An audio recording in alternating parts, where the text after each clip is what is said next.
Assembly, I wish to thank the Prime Minister of the Republic of Armenia for the statement just made. I now give the floor to the distinguished representative of Pakistan to introduce an address by the head of government. Thank you, Madam President. Madam President, I have the honor and privilege to introduce the pre-recorded address of His Excellency Mr. Imran Khan, Prime Minister of the Islamic Republic of Pakistan, to the 75th session of the General Assembly. Mr. President, Secretary General, Excellencies, ladies and gentlemen.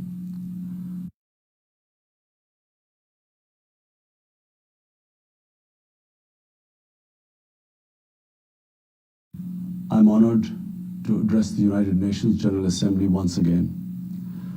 I congratulate His Excellency Mr. Volkan Bozkır on his election as the President of the 75th session of the General Assembly.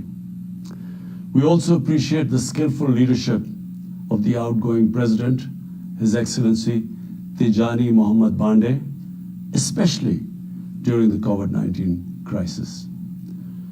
We commend the leadership of the Secretary General in these extremely turbulent times. Mr. President, since my government assumed office, our consistent effort has been to fundamentally transform Pakistan. We envisage Naya Pakistan to be modeled on the principles of the state of Medina, established by Holy Prophet Muhammad sallallahu alaihi wasallam. A just and humane society where all government policies are directed at lifting our citizens out of poverty and creating a just and equitable dispensation. To achieve this goal, we need to have peace and stability. Thus, our foreign policy aims to have peace with our neighbors and settle disputes through dialogue. Mr. President, the 75th anniversary of the United Nations is an extremely important milestone, as this is the only body in the world that can help us achieve our goals of peace and stability in our neighborhood. This is also time for us to reflect whether, as the United Nations, we have been able to realize the promise we collectively made to our peoples. Today, the foundations of the world order, non-use of or threat of unilateral force, self-determination of peoples, the sovereign equality and territorial integrity of states, non-interference in their internal affairs, international cooperation, all these ideals are being systematically eroded. International agreements are being flouted and set aside. Renewed great power rivalries are leading to a new arms race. Conflicts are proliferating and intensifying. Military occupation, illegal annexations are suppressing the rights of human beings to self-determination. According to the respected Professor Noam Chomsky, mankind is at even a greater risk than it was before the First and Second World Wars in the last century. And this is because of the threat, increased threat of nuclear war, climate change, and sadly the rise of authoritarian regimes. We must come together to prevent such a catastrophe. We believe that the driving force in international relations must be cooperation, in accordance with the principles of international law and not confrontation and force. We all must emphatically reaffirm our support for multilateralism. Mr. President, the COVID-19 pandemic has illustrated the oneness of humanity. In our interconnected world, no one is safe unless everyone is safe. Locking down to control the pandemic has triggered the worst recession since the Great Recession in the last century. This has hit the poorest countries the hardest, as well well as the poor in all the countries.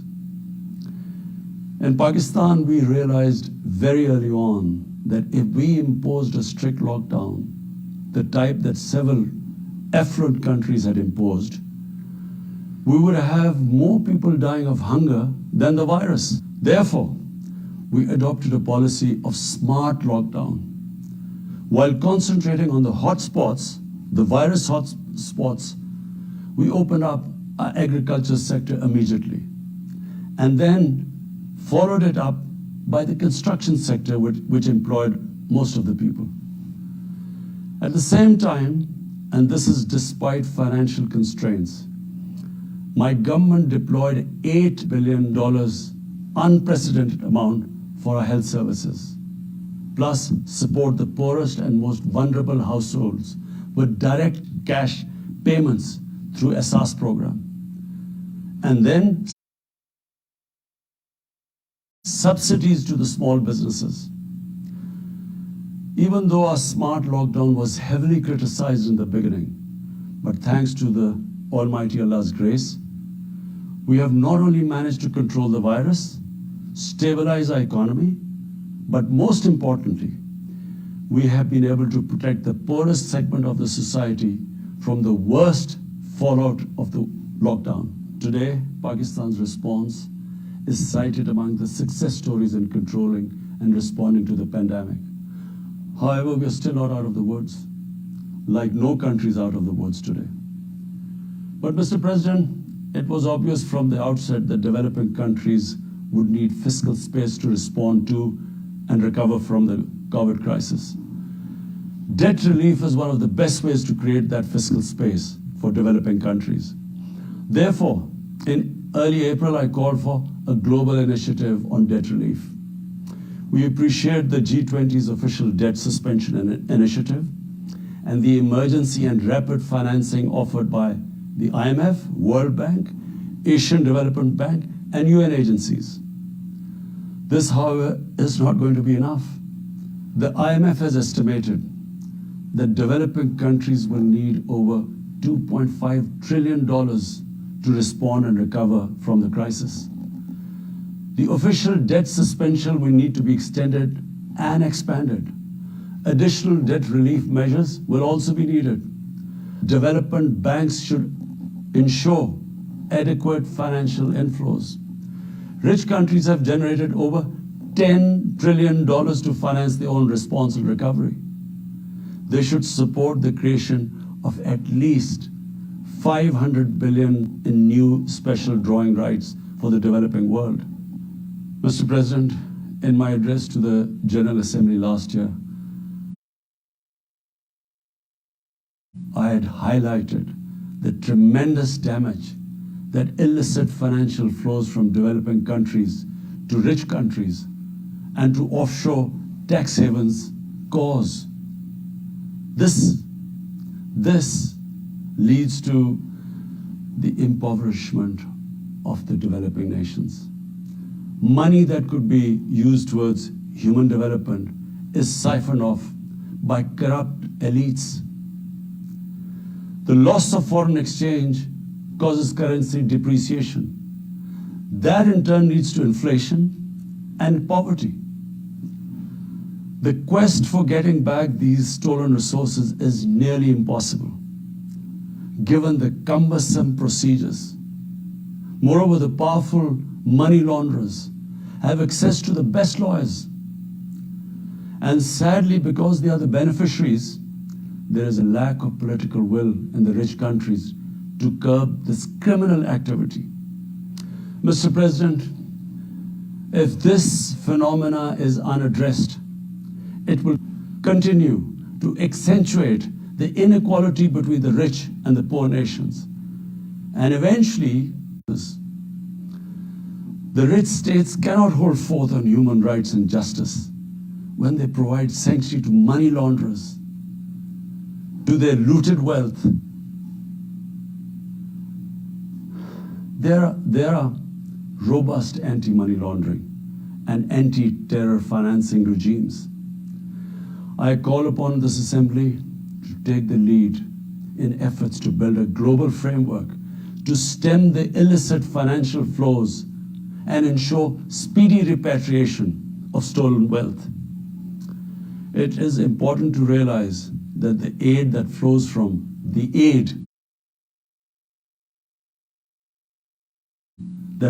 rich countries to the developing world is minuscule compared to the massive outflows by our climate change. Unprecedented fires in Australia, Siberia, California, Brazil. Unprecedented floodings in various parts of the world. Record temperatures, even in the Arctic Circle. This should make all of us worried for our future generations. Commitments made through the Paris agreements must be fulfilled. In particular, the commitment to mobilize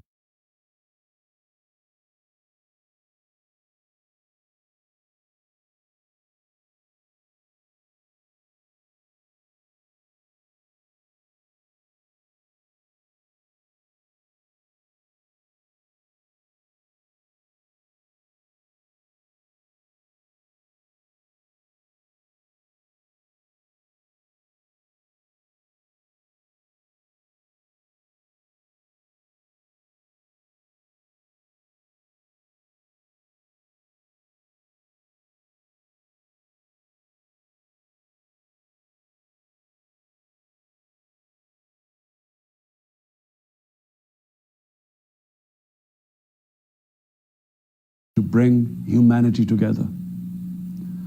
Unfortunately, it has instead fanned nationalism, increased global tensions, and given rise to racial and religious hatred and violence against vulnerable minorities in several places.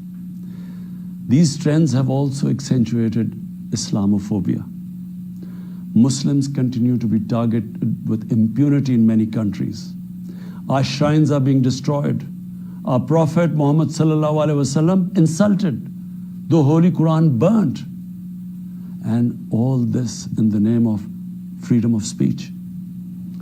Incidents in Europe, including republication of blasphemous sketches by Charlie Hebdo, are recent examples. We stress that willful provocations and incitement to hate and violence must be universally outlawed. This assembly should declare an international day to combat Islamophobia and build a coalition to fight the scourge that splits humanity. Mr. President, the one country in the world today where I'm sad to say the state sponsors Islamophobia, and that is India. The reason behind this is the RSS ideology that unfortunately rules India today. This extremist ideology was founded in the 1920s. The RSS founding fathers were inspired by the Nazis, and they adopted their concepts of racial purity and supremacy. While the Nazis' hate was directed at the Jews, the RSS directs it towards the Muslims and to a lesser extent, the Christians. They believe that India is exclusively for Hindus and others are not equal citizens.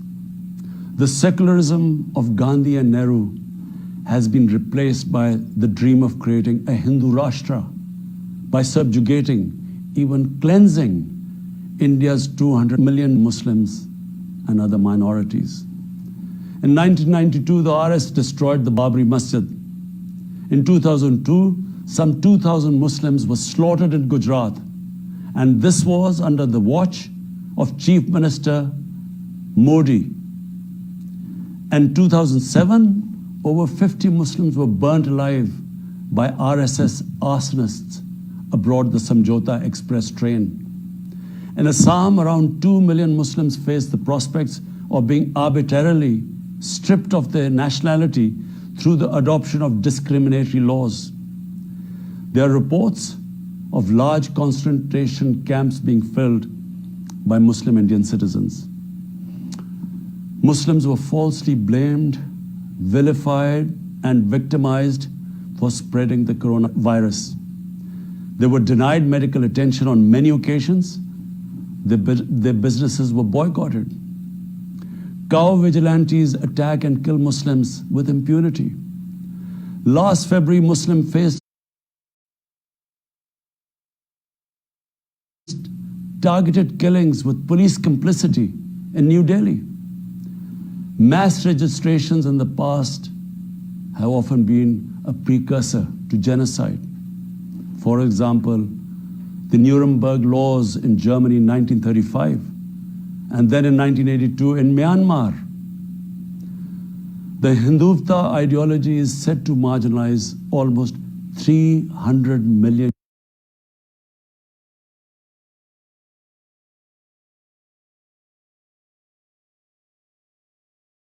augur well for the future of India.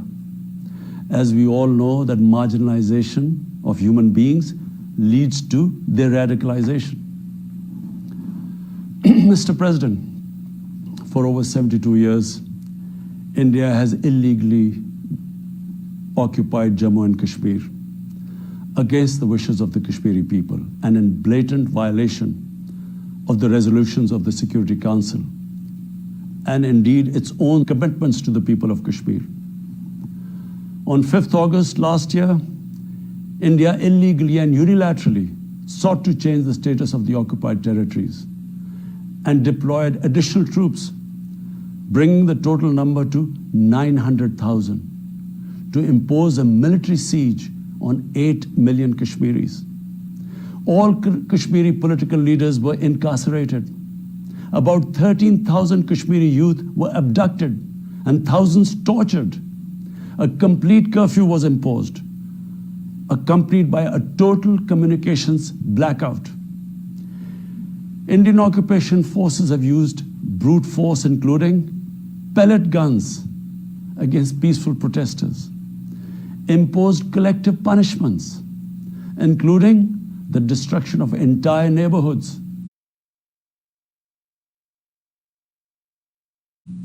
and extrajudicially murdered hundreds of innocent young Kashmiris in fake encounters, refusing even to hand over their bodies for burial.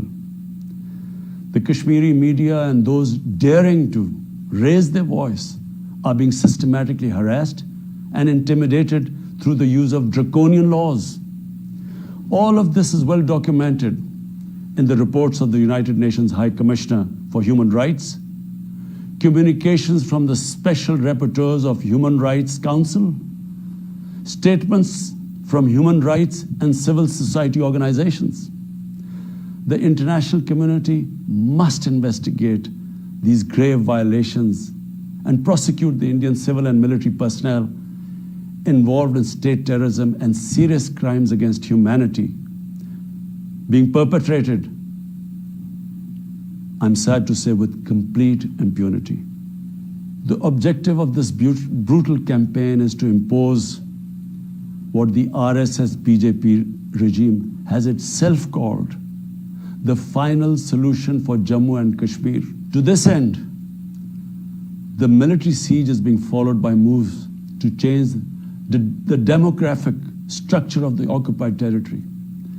This is an attempt to obliterate the distinct Kashmiri identity in order to effect the outcome of a plebiscite envisaged in the UN Security Council resolutions. This action is in violation of the UN Charter, Council resolutions, and international law, particularly the 4th Geneva Convention. Changing demographic structure of occupied territory is a war crime. Mr. President, the brave Kashmiri people will never submit to Indian occupation and oppression. Their struggle is indigenous. They are fighting for a just cause, and generation after generation have laid down their lives to rid themselves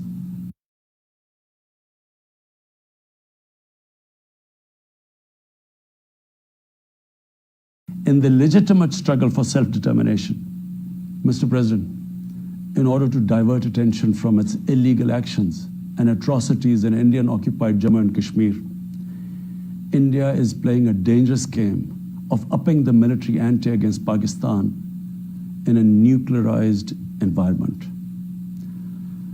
Despite constant Indian provocations and ceasefire violations along the line of control and the working boundary, targeting innocent civilians, Pakistan has exercised maximum restraint. We have consistently sensitized the world community about a false flag operation and another ill-conceived misadventure by India. My parents, Mr. President, were born in the colonial India, and I was the first generation that grew up in an independent Pakistan. I want to make it clear that any attempt by the fascist, totalitarian, RSS-led Indian government to aggress against Pakistan will be met by a nation that will fight for its freedom to the end.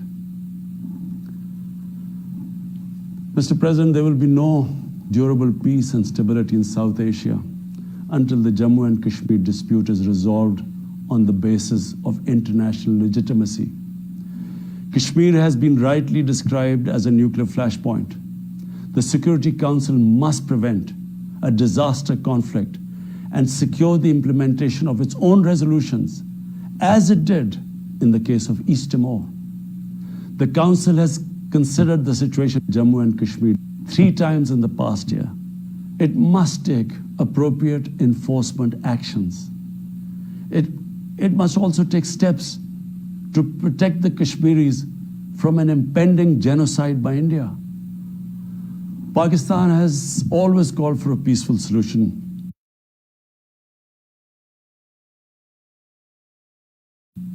To this end, India must ascend. To reach this end, India must ascend the measures it has instituted since 5th August 2019, end its military siege and other gross human rights violations, and agree to resolve the Jammu and Kashmir dispute in accordance with the relevant UN Security Council resolutions, and of course, the wishes of the people of Kashmir. Mr. President, Pakistan's desire for peace in our region is also manifest in our efforts to promote a political solution in Afghanistan.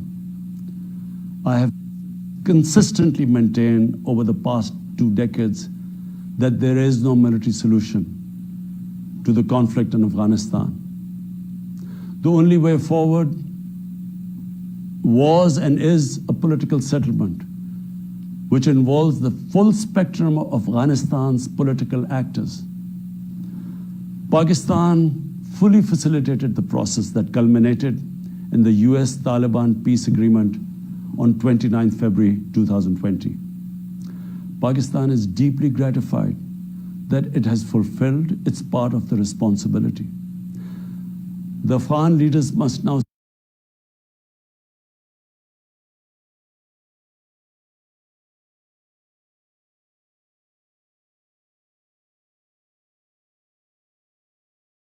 seize this historic opportunity to achieve reconciliation and restore peace in the war-torn country.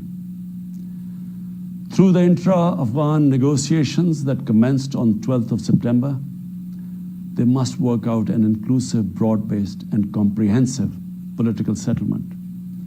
The process must be Afghan-led and Afghan-owned, and without any interference or outside influence. Early return of Afghan refugees must be part of this political solution. After almost 2 decades of war, it is imperative not to allow spoilers within and outside Afghanistan to subvert the peace process. Peace and stability in Afghanistan will open new opportunities for development and regional connectivity. Mr. President, Palestine remains a festering wound. A just and lasting settlement is indispensable for the Middle East and actually the world.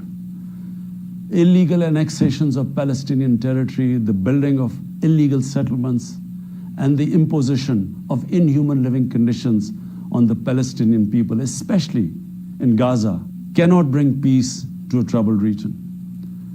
Pakistan continues to support a two-state solution, in line with the UN General Assembly and Security Council resolutions, within the international agreed parameters, and they are pre-1967 borders, and Al-Quds, Al-Sharif as the capital of a united, contiguous, and independent Palestinian state. Mr. President, the United Nations remains the best legitimate avenue for collective action in managing international conflicts, fostering peace and security, promoting equitable development, and addressing to the challenges of our times. A comprehensive reform of the United Nations, including the Security Council, is essential to promote greater democracy, accountability, transparency, and efficiency.